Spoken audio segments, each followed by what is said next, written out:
ओम श्री गणेशाय नमः। गजाननं भूतगणादिसेवितं कपितजम्बूफलचारुभक्षणं उमासुतं शोकविनाशकारकं नमामि विघ्नेश्वरपादपङ्कजं। वक्रतुण्डं महाकाय सूर्यकोटिसमप्रभो निर्विघ्नं कुरु मे देव सर्वकार्येषु सर्वदा।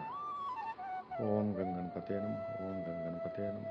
ओम गंगणपते नमः। ओम गंगणपते नमः। ओम गंगणपते नमः। या कुंदेन्दु तुषारहार धवला या शुभ्रवस्त्रावृता या वीणावरदण्डमण्डितकरा या स्फुरपद्मासना या ब्रह्माच्युत शंकर प्रभृतिभिर्देवेशना वन्दिता मा पातु सरस्वती भगवती निःशेष जाड्यापहा।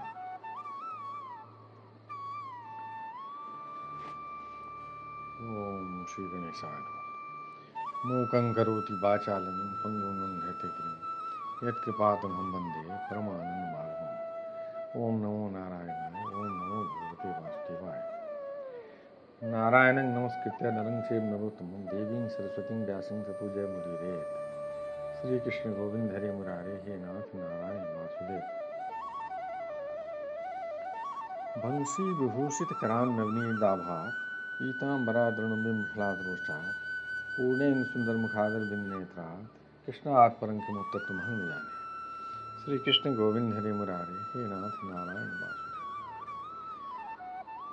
वसुदेव सुतं देवं कंसी चारूणमर्दनं देवकी परमानंदं कृष्णं वंदे जगद्गुरुं। सच्चिदानंदरूपाय विश्वोत्पत्त्यादिहेतवे तापत्रय विनाशाय श्रीकृष्णाय वयं नमः। नमो ब्रह्मण्य देवाय गो ब्राह्मण हिताय च जगद्हिताय कृष्णाय गोविंदाय नमो नमः। श्री कृष्णाय वासुदेवाय हरे परमात्मने प्रणतक्लेशनाशाय गोविंदाय नमो नमः। श्री कृष्णाय वासुदेवाय देवकी नंदनाय च नंदगोपकुमाराय गोविंदाय नमो नमः। श्री मुरलीधरा मनमोहन हे नंदनंदन नारायण हे कृष्ण करुणा सिंधु दीनबंधु जगतपते गोपेश गोपिका कांत राधा कांत नमस्तुते। कस्तूरी तिलकं ललाट पटले बक्षस्थले कौस्तुभं नासाग्रे वरमुक्तिकं करतले वेणुकरे कंकणं सर्वांगे हरिचंदनं सुललितं कंठे च मुक्तावलिं गोपस्त्री परिवेष्टितो विजयते गोपाल चूड़ामणिम्। ओम श्री गणेशाय नमः। ओम नमो भगवते वासुदेवाय। श्रीमद्भागवत महात्म्यम। कृष्णं नारायणं वंदे कृष्णं वंदे ब्रजप्रियं कृष्णं द्वैपायनं वंदे कृष्णं वंदे पृथासुतम्। अथ प्रथमोध्याय। श्रीमद्भागवत महात्म्य का पहला अध्याय। देवर्षि नारद की भक्ति से भेंट। श्री कृष्ण गोविंद हरे मुरारे, हे नाथ नारायण वासुदेव। सच्चिदानंद स्वरूप भगवान श्री कृष्ण को हम नमस्कार करते हैं, जो जगत की उत्पत्ति, स्थिति और विनाश के हेतु तथा आध्यात्मिक, आधिदैविक और आदि भौतिक तीनों प्रकार के तापों का नाश करने वाले हैं। श्री कृष्ण गोविंद हरे मुरारे, हे नाथ नारायण वासुदेव। जिस समय श्री सुखदेव जी का यज्ञोपवीत संस्कार भी नहीं हुआ था तथा लौकिक वैदिक कर्मों के अनुष्ठान का अवसर भी नहीं आया था, तभी उन्हें अकेले ही संन्यास लेने के लिए घर से जाते देखकर उनके पिता व्यास जी विरह से कातर होकर पुकारने लगे, बेटा बेटा तुम कहाँ जा रहे हो?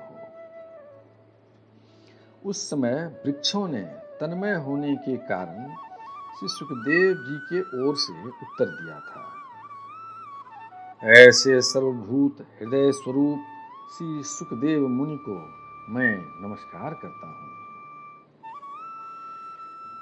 श्री कृष्ण गोविंद हरे मुरारे, हे नाथ नारायण वासुदेव।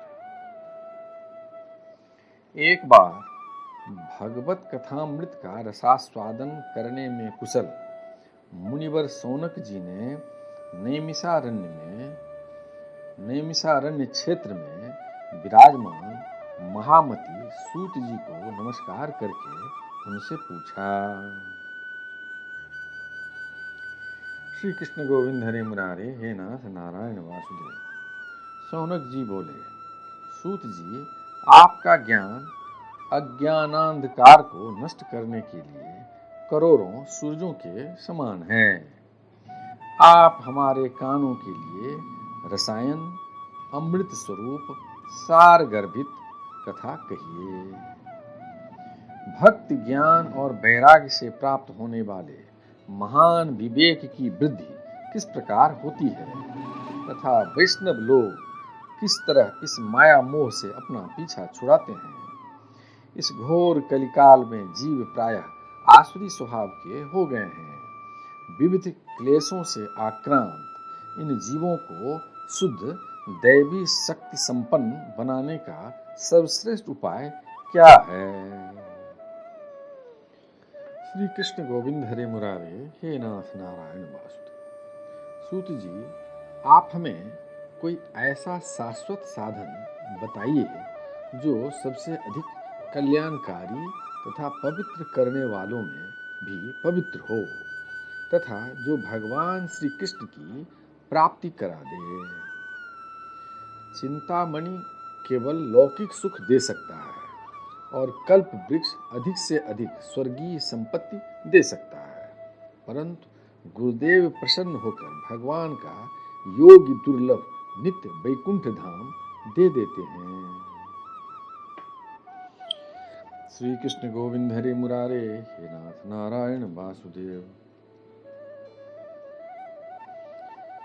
सूत जी ने कहा, सौनक जी, तुम्हारे हृदय में भगवान का प्रेम है, इसलिए मैं विचार कर तुम्हें संपूर्ण सिद्धांतों का निष्कर्ष सुनाता हूँ, जो जन्म मृत्यु के भय का नाश कर देता है, जो भक्ति के प्रवाह को बढ़ाता है और भगवान श्री कृष्ण की प्रसन्नता का प्रधान कारण है। मैं तुम्हें वह साधन बतलाता हूँ, उसे सावधान होकर सुनो। श्री सुखदेव जी ने कलयुग में जीवों के काल रूपी सर्प के मुख का ग्रास होने के त्रास का आत्यंतिक नाश करने के लिए श्रीमद् भागवत शास्त्र का प्रवचन किया है। मन की शुद्धि के लिए इससे बढ़कर कोई साधन नहीं है। जब मनुष्य के जन्म जन्मांतर का पुण्य उदय होता है, तभी उसे इस भागवत शास्त्र की प्राप्ति होती है।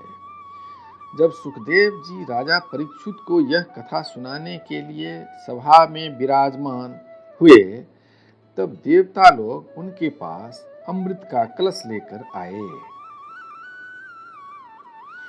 देवता अपना काम बनाने में बड़े कुशल होते हैं, अतः यहाँ भी सबने सुखदेव मुनि को नमस्कार करके कहा, आप यह अमृत लेकर बदले में हमें कथामृत का दान दीजिए।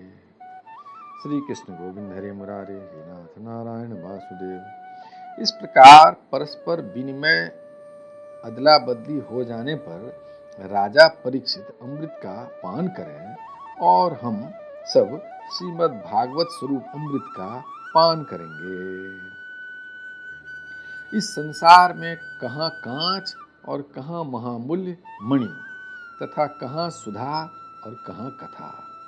श्री सुखदेव जी ने यह सोचकर उस समय देवताओं की हंसी उड़ा दी। उन्हें भक्ति शून्य यानी कथा का अनधिकारी जानकर कथामृत का दान नहीं किया। इस प्रकार यह श्रीमद् भागवत की कथा देवताओं को भी दुर्लभ है। श्री कृष्ण गोविंद हरे मुरारे, हे नाथ नारायण वासुदेव। पूर्व काल में श्रीमद् भागवत के श्रवण से ही राजा परीक्षित की मुक्ति देखकर ब्रह्मा जी को भी बड़ा आश्चर्य हुआ था। उन्होंने सत्यलोक में तराजू बांधकर सब साधनों को तौला, अन्य सभी साधन तौल में हल्के पड़ गए। श्री कृष्ण गोविंद हरे मुरारे, हे नाथ नारायण वासुदेव। अपने महत्व के कारण भागवत ही सबसे भारी रहा। यह देखकर सभी ऋषियों को बड़ा विस्मय हुआ। उन्होंने कलयुग में इस भगवत रूप भागवत शास्त्र को ही पढ़ने सुनने से तत्काल मोक्ष देने वाला निश्चय किया। सप्ताह विधि से श्रवण करने पर यह निश्चय भक्ति प्रदान करता है। पूर्व काल में इसे दया परायण सनकादि ने देवर्षि नारद को सुनाया था।